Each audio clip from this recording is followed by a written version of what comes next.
Dédé wòyí gbogbo ọmọ Yorùbá àtàtà, gbogbo ẹ̀yin olólùfẹ́ orílẹ̀-èdè títí wa, orílẹ̀-èdè Yorùbá, mo kí gbogbo ọmọ aládé, mo kí gbogbo ẹ̀yin olólùfẹ́ òmìnira Yorùbá, mo kí gbogbo ẹ̀yin tẹ́ sọ wípé kò ní dá kọ́mọ aláṣọ kó máa wà kísà, pé kò ní dá kọ́mọ ẹlẹ́ran kó máa jẹgun. Mo kí gbogbo yín o, mo kí gbogbo ẹ̀yin olólùfẹ́ bàbá mi Professor Banji Akíntóyè, bàbá mi Dr. Chief Sunday ọmọ Adéyẹmọ Ìgbòho Òòṣà.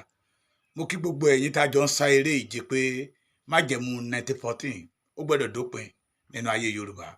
Àwa kí yín, mo gbẹnu gbogbo Yorùbá home base media sọ̀rọ̀ gẹ́gẹ́ bí alága wọn, èmi bàbá Èkìtì.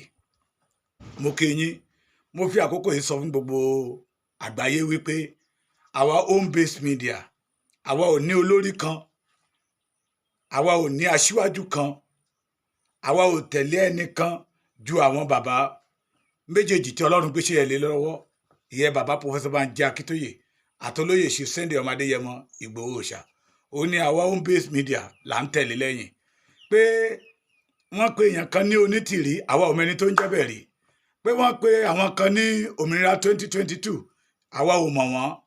Àwa ò dẹ̀ lọ́wọ́ sí gbogbo ọ̀nà tán gbà pé jàgídíjàgan táwọn fẹ́ gbé wọlé láti máa dọ́gbọ́n attack Nigeria government, pé àwọn fẹ́ kó àwọn ọmọ ológun wọlé. Àwa ò mọ kankan ń pa ẹ̀.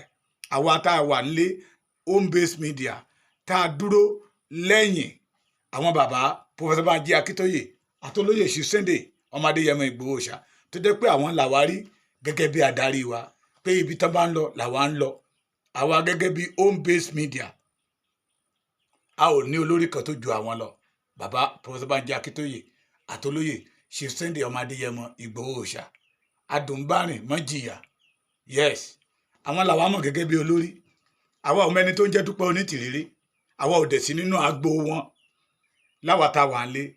Èmi gẹ́gẹ́ bí ẹnìkan, bàbá Èkìtì Gbòde, gẹ́gẹ́ bí alága home based media, Lady K Ìfẹ́olúwa, Ọmọlúkà the Grace, bàbá mi mass burial, bàbá mi comrade Omeyo, Yorùbá ló wù mí, bàbá mi Ìbíyẹmí, yes, ìyá mi ọmọ Ọbásanjọ́ ni mí, bàbá mi ọmọ ọba Abíọ́dún, bàbá mi pastor Agboola, pẹ̀lú brọ́dà mi